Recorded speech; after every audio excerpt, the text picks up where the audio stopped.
and welcome to In the Know, Slate's live election talk show. This is the end of the road for this series. It's our last episode. Thank you for coming on this journey with us. And because of the occasion, I'm joined by my fabulous colleague and co-host of this show, Julia Craven. Hi, Julia. Hi, how are you? I'm okay. How are you? Where are you weathering out the pandemic? I haven't talked to you about this yet. Oh, I am still in DC. You're still in DC like I am, so we should do a socially distant meetup at some point where we can, exchange all of the lessons and wisdom that we've learned from doing this show over the last couple of months. I have had a really good time doing the show. I talked to the ACLU's Dale Ho, the world's greatest law professor, Leah Littman, one of the world's greatest. I'm going to get a lot of nasty grams from that. And also my colleague Dahlia Lithwick. And I feel like over the course of this series, one of the things that I've learned the most is not just an intellectual tidbit or a fact, but a better state of being. Okay, so, Leah and Dale are people who function under very high stress environments. They're in court, they're in a classroom, they're before judges or whatever. And I feel like they are just as terrified about the future, and they were just as terrified about this election as I was. But they had a really good outlook on life, which was we're going to be cautious and we're going to be, in some ways alarmed, but we will persist. We will move through every day, and eventually this nightmare will be over. And now here you and I are, and the nightmare is almost over, right? Like, kind of. I mean, I've been telling people for a while, at least since November 7th, Donald Trump will be leaving the White House on January 20th. I really don't know what's going to happen between now and then, but I feel very confident that Donald Trump will be leaving on January 20th. So until then, I will be channeling my previous guests, and I will remain a little bit scared, and I may occasionally have to reach for the Xanax, but for the most part, I will try to be optimistic, and I will move forward, and on January 20th, it's going to be a whole new world.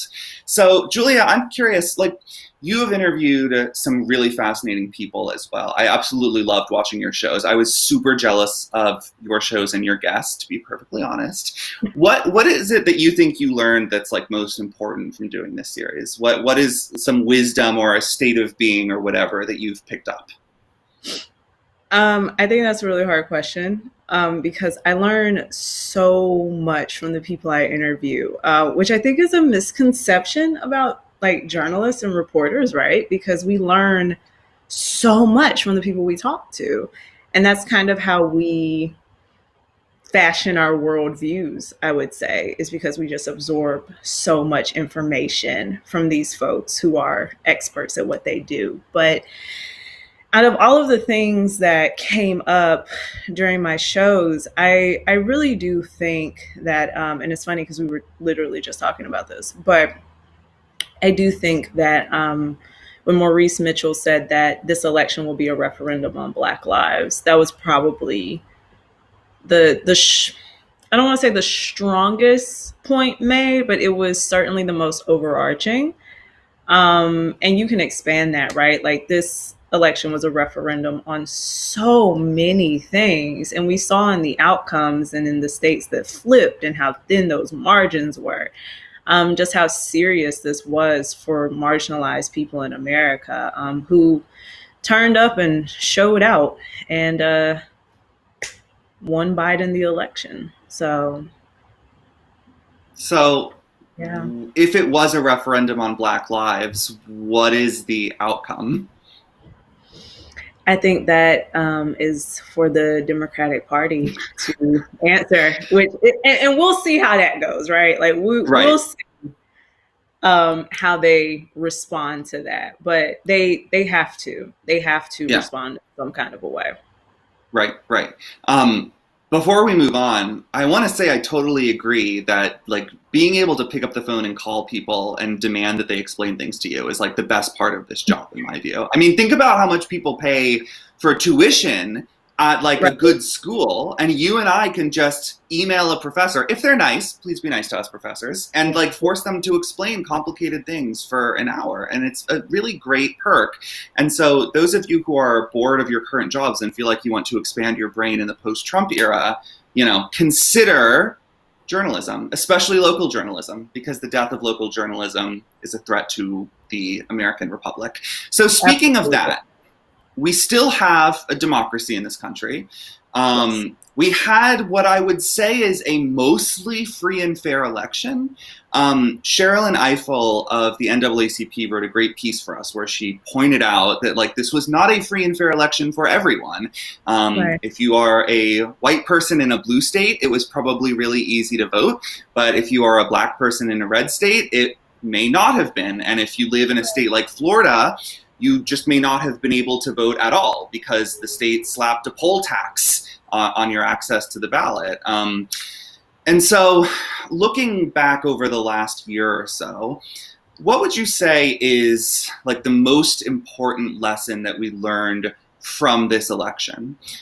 Because for me, I'll just tell you now, like for me, I think there are a lot of lessons, but the most important one is that we have got to like get vote by mail right. I think we did it right for the most part this year, but there were obviously a lot of hiccups, and we really need to get it done before the next election, because I feel like if Trump were more of a competent authoritarian instead of just like a crybaby wannabe dictator, he might be able to gain some real traction here contesting these results. And it's something that I call the Titanic effect.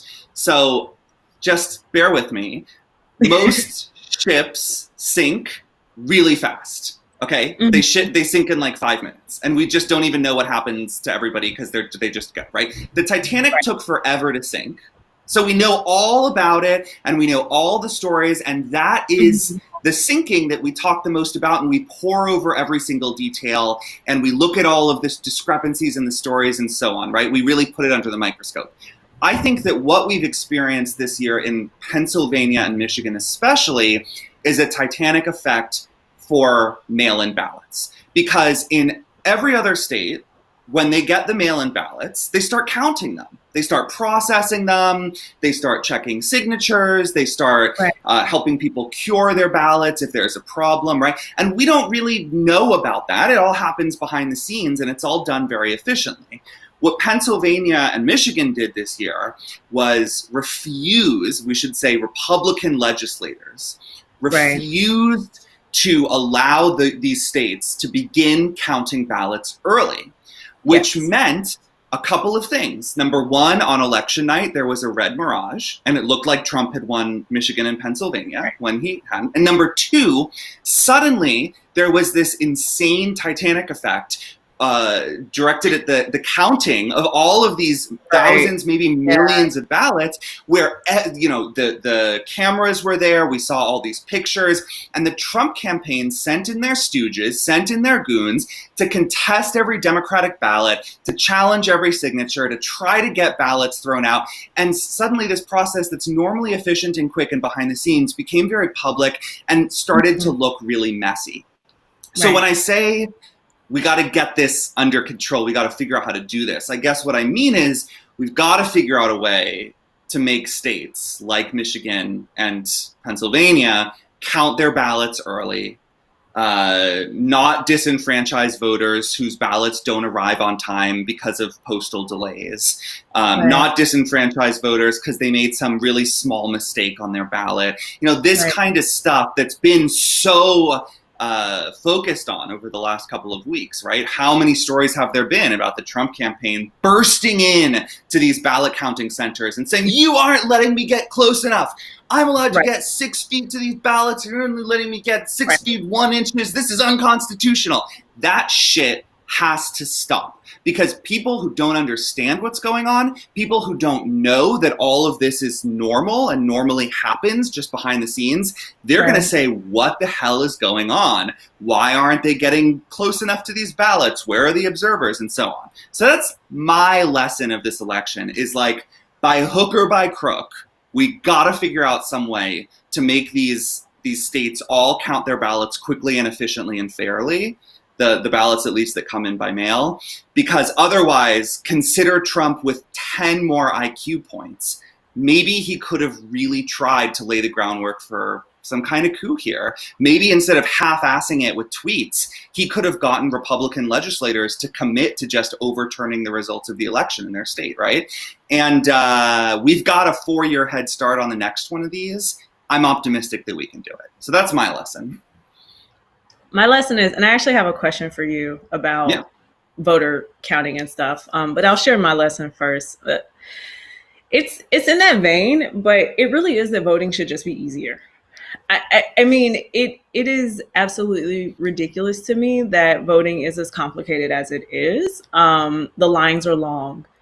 I was talking with Maurice Mitchell about this actually, and how I think that because I'm in this world, because we kind of exist in this space, that people would ask me questions, like my friends and my family would ask me questions about the voting process and just be like, well, you know, right? And I'm just like, I either know a little bit more than you, or I can go figure it out, because again, I can just call, like, I can do a story on this question, right?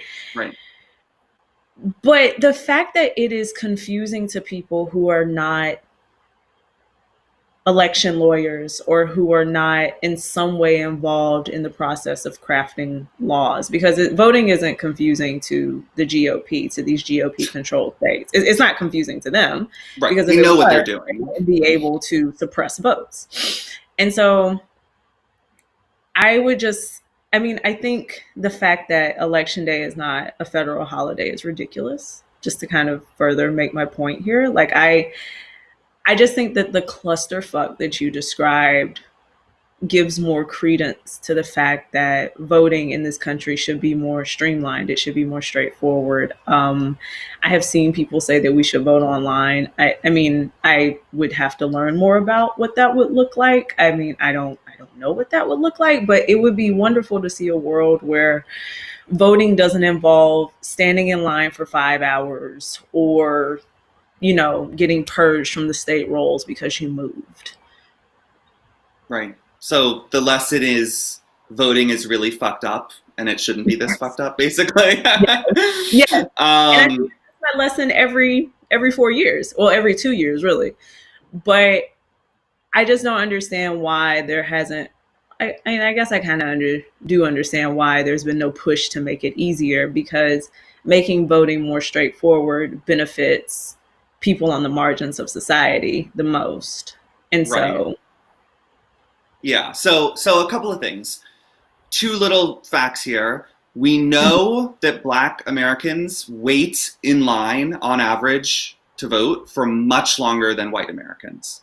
Number right. 2, we know that Black Americans' mail ballots are thrown out at much higher rates than white Americans' mail ballots, right?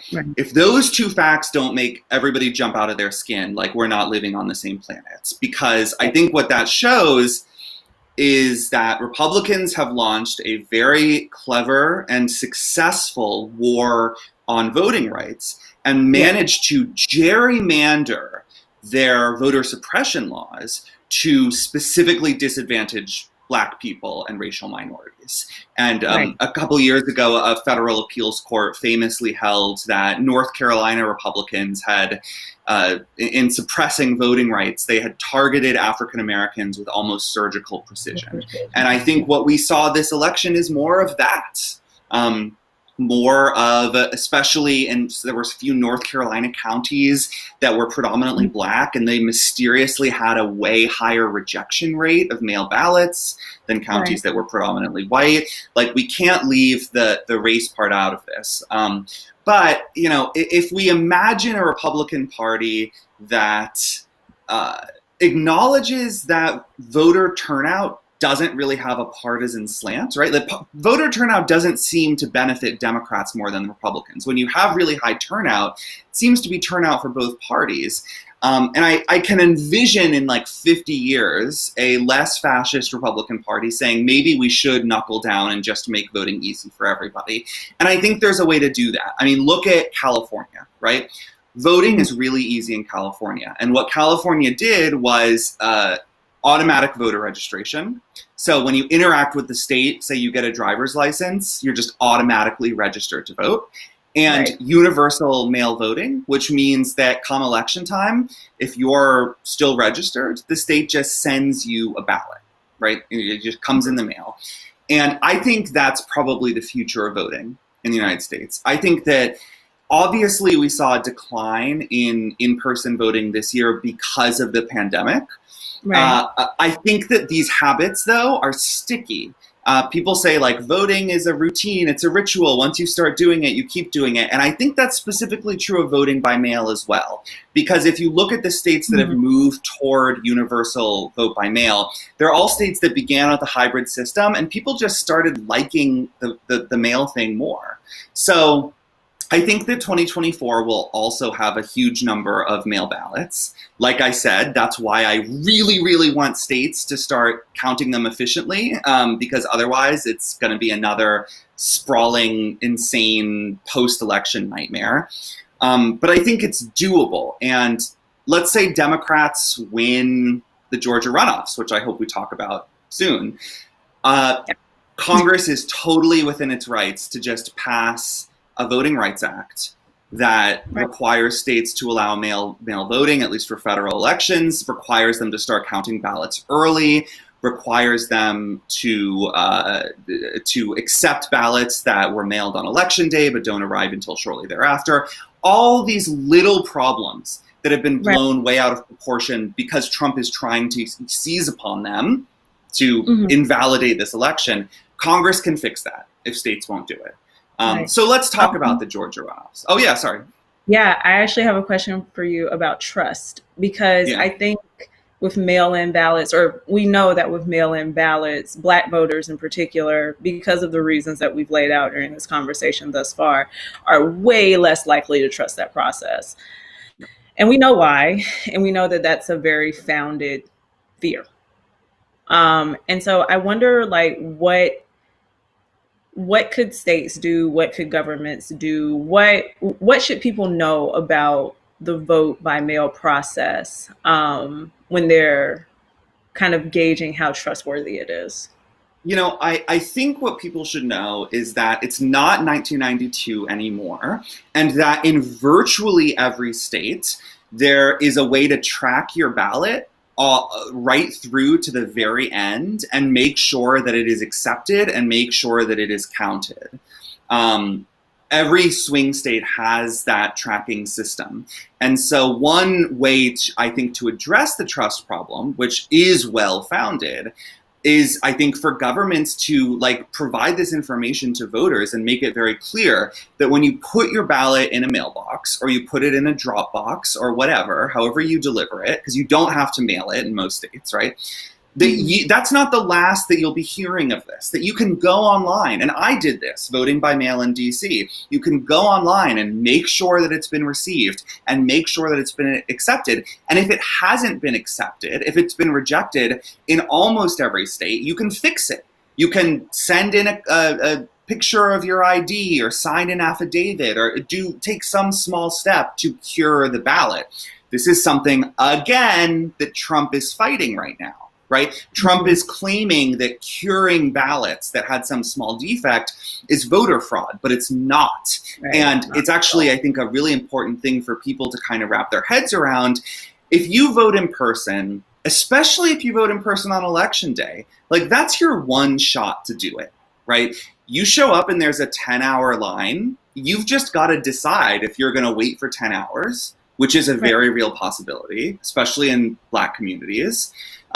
Or you're just going to surrender your right to vote. With mail voting, it's really more of a process, and I find that comforting because it means you're not hanging everything on one vote on one day. You're getting the ballot, you're filling it out at your leisure, you're watching it go back, you're making sure it's counted. If there's a problem, you get to cure it. If you spoil your ballot in person, if you go to vote in person, in most states, you can't fix that. If you spoil your mail-in ballot, if you send it in early enough, you can. So I think it's important to acknowledge the fears and anxieties of Black people and racial minorities regarding mail-in voting, but I also think it's important to look at how well it has succeeded in a lot of states with large minority communities, and talk about how this is a kind of revolution in how we vote. It no longer feels like just this one-off thing that you do. It's more like something you're going to incorporate into your fall routine every year. Like come October 1st, you're going to be like, where's my mail ballot? It should have arrived by now. So does that make sense?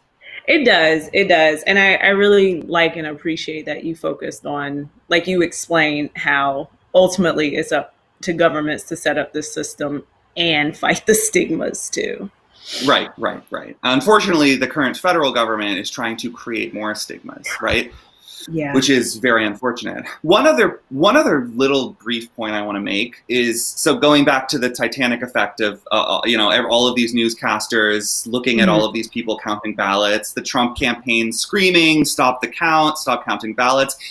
You notice that almost everyone counting ballots is Black, and that most of the so-called election judges or election observers are white.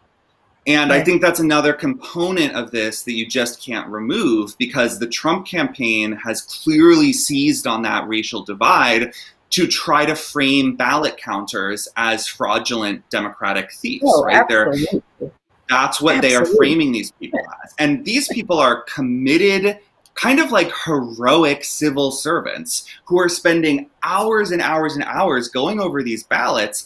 Right. And normally they would be, like I said, doing it at a kind of typical pace. It would not be so controversial. There would not be cameras everywhere. There wouldn't be conspiracy theories floating around about people stealing ballots or manufacturing ballots. But because it's happening after the election and it's happening under such scrutiny, that's just where we are. And I think there's a lot of racism there. I think there's a lot of white people in Trump's campaign, on Trump's team, who are saying, let's vilify these Black civil servants who are counting these ballots and make it seem like there's something nefarious going on when there just isn't. Particularly because this is happening in predominantly Black cities too. Right. Philadelphia, for instance. Right. And we had already heard these conspiracy theories about places like Philadelphia and Detroit going back to at least 2012. I remember there were right-wing news sites that said, oh, not a single person voted for Mitt Romney in this majority Black Philadelphia precinct. It must be proof of voter fraud. Black people must have stuffed the ballot box or whatever.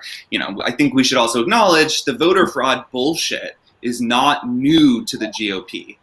Trump did not create this. He made it worse. He took it to its logical extreme, but it was the Republican Party that concocted it in the first place and has been pushing it for so long. And it is rooted in all kinds of toxic racist myths. So anyway, Georgia. Look, every time I start to get blue about this election, and like we were talking about how it was a referendum on whether Black Lives Matter, but we're not totally sure what the outcome is, right? But look at Georgia. Georgia is a blue state now. Imagine 10 years ago if somebody had said, hey, listen, in 10 years, Florida's going to be red, but Georgia's going to be blue. What would you have said? Like, it would have been crazy. So I'm curious, and I think we have a question to this effect, like, what is your read on Georgia turning blue? Because I know it was by a fairly slim margin, 10,000 votes, which isn't really that small in the grand scheme of things. But what do you make of this? It kind of feels like an earthquake to me. It does. I think it is very. So I posted this on Instagram. I posted this right after the election. I said, if Georgia flips, just know that Black organizers did that. And it flipped, which is astounding to me. But I do think it's proof that organizing on the grassroots level works. And if you go and you meet people where they are and you listen to their concerns and you talk to them, like you actually talk to them and you listen to them, and it's like, hey, like what do you care about? What is it that you care about? Okay, you care about, I'm going to pick an example that is not policing, because contrary to popular belief, Black voters care about things other than policing. No. So like education. right? Right. Like, oh, so like what are your concerns? Oh, my concern is education. Okay, well, here is all of this voter education. And a lot of this work, I would say most of this work actually is nonpartisan. So it's not like Black organizers are going into these neighborhoods and saying, you need to vote for a Democrat. They are pushing issue-based voting. So it's Hmm. like, we want you to make a decision based on the issues and then pick a candidate who best aligns with the future that you want, for your family. And we know that that tends to be the Democratic Party. And so that's why a lot of people are saying, or wondering rather, when the Democrats are going to step up and meet that challenge, because it's like these communities keep putting you in office. And so eventually you have to turn up. But anyway, I'm kind of getting ahead of myself here. But my point is that I think organizing on the ground level, pushing the issues, educating voters, addressing their concerns, saying, hey, here's your early voter location. Oh, you don't know whether or not you're registered. You don't know if you've been purged from the rolls. Let me find out for you. I'm going to look that up for you right now. Hey, like, did you know that there's an early voting location in your neighborhood? Hey, you don't want to mail in vote. Let's talk about how you can early vote. Let's talk about why you don't want to mail in vote. But if we can't convince you, let's talk about early voting. You can't early vote. Let's talk about election day. Let's talk about getting you some PPE, bring some water, bring a chair, bring some snacks. Like all of this work. No, it Yeah. does. It goes that deep. And all of this work is what makes people feel comfortable enough going out to the polls, because you have to let people know that they matter and that their voice, their vote is going to create a better future. It's going to give you, and Biden doesn't have to be your first choice, obviously, but it's about creating a what's the word I'm looking for? It's about figuring out where you want to fight from, right? And I would assume, I'm not an organizer, so I can only assume based on what I've heard talking to people, but I can assume that fighting and pushing a Biden administration is a little bit better than trying to push a Trump administration. Just a little. So certain Okay. certain goals are just going to be more feasible under And Biden. and and what about those two Senate runoffs? What can you tell us about that? What's your prediction? Well, I know that Black organizers in Georgia have not forgotten about those runoffs. And so there will continue to be work around the runoffs. But again, I think the runoffs are a real opportunity for the Democrats to be like, hey, we are actually going to invest in them too. I mean, it would behoove them to do it. They need those Senate seats. So And then they pass the Voting Rights Act, and then everything is fixed for both of us until the Supreme Court strikes it down. But that's a whole other issue. that's a whole other hole. We're not going to get into that. We're going to close on a high note, and I think talk about the question that you and I have been asking all of our guests, that it's now finally time for us to answer, which is, how will this election be remembered by historians? So you go first. I was scared that you would make me go first, and I still I don't know if I even have a good answer for that, and I have been badgering people with it all season. I think 2020 will be discussed as a year where a lot of people gained perspective that they didn't have. I think it is a bit impossible to have been paying attention to everything that happened this year and walk away from it. Well, nothing's impossible, but I don't think most people will walk away from this year without having an understanding that things in this country have to change, and the interest of communities have to be better served. We saw this year with the protests after George Floyd was killed that clearly there is a lot of pain that still exists in these communities, and that police reforms, as they have currently stood, have not addressed those issues. And before anyone jumps to any conclusions, I am not advocating for anything. I'm just saying that past reform efforts have not addressed the issues. And I say You're that saying caveat body because cams didn't fix everything? right, yes. And I add that caveat because there are people who like to project onto Black reporters and be like, oh my God, so you're an activist. And it's like, no, and I've never claimed to do such important work. But anyway, so I think there's that. And I also think that with the coronavirus pandemic, we saw that the federal response was just moot. It didn't do anything. And there are now approximately 243,000 Americans dead when the death toll never had to be that high. It never had to turn out like this. And so, what I hope people will take away from this year and what I hope historians will discuss is how America has routinely chosen corporations, it has routinely chosen the interests of the most powerful over the interests of the people. And that is how I think and hope historians will discuss it. So basically how we talk about it at Slate. Yeah. Okay. Yeah. Just all of our Slack conversations at Slate distilled. And our Uh, stories too. yeah. Yeah. Okay. I think I agree with that. I will say, I will add two things. Number one, of course, history flattens narratives and will eventually erase most of the stories that we have obsessed about over the past year, frankly. I think, history will focus on the highlights and the lowlights. I think one of the highlights has been the major shift to vote by mail, which was accompanied by an unprecedented turnout. We're at over 151 million votes. It's going to be way higher in the end. Biden's probably going to win by like 7 million. New York is now nowhere close to done counting. And the truth is we've been moving in that direction for a long time. We've been moving toward more universal vote by mail. But I think this was the election, like I said earlier, that just flipped a switch in a lot of people's minds where they realized, hey, I can do this. This is how I'm going to vote now, and it's okay, and it's trustworthy. And I think that brought a lot of new voters into the fold.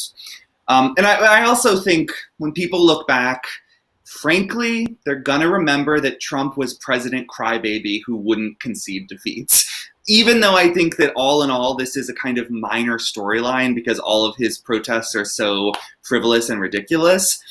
Yeah. I think when people talk about the Trump era and the end of it, there will be a lot of focus on the fact that he was so pathetic. He had such pathetic, half-assed authoritarian instincts that he wouldn't concede, that he just stayed locked in his White House and just tweeted, shitposted about, the vote count, had his appalling, morally abhorrent lawyers at Jones Day and other corporate white shoe law firms go file these frivolous suits trying to subvert the republic and challenge the very legitimacy of the US government, and just failed terribly. And it's just a kind of pathetic anticlimax to a really shitty presidency. And I think that's what people are going to talk about. Not so much the election, but what happened immediately afterwards. So that's my guess. Get back to me in 40 years. We'll compare notes. We'll see what happens. All right, y'all. Well, that is our time. And thank you, Mark, for joining me on this ride. It has been an honor to host these alongside you and Noreen Malone, who could not join us today. And so she's booked and busy. So, I mean, I respect it. And thank you to everyone at home who has been watching. And this show is produced by Faith Smith. And for myself and my co-hosts, Mark and Noreen, take care. And, good luck with everything. Wear your sunscreen, drink your water. I love telling people that. But thanks, y'all.